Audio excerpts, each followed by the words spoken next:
Alright, so this is we are urged to get the perfect square trinomial answer of these two examples.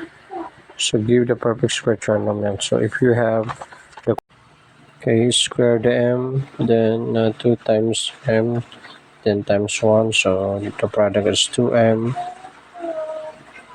So the product is 2m, then square the 1 plus 1.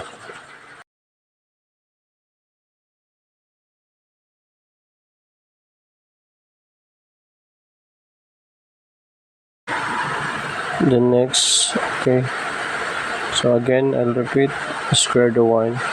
The next, the quantity of m minus 4 is to the power of 2.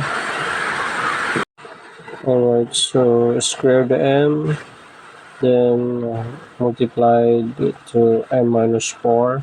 That's the power. Multiply to m minus 4.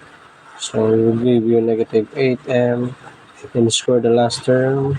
So positive 16. Alright, so that's it.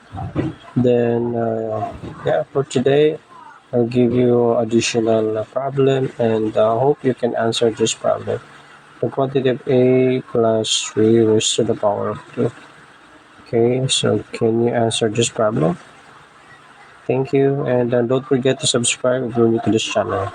Love you guys.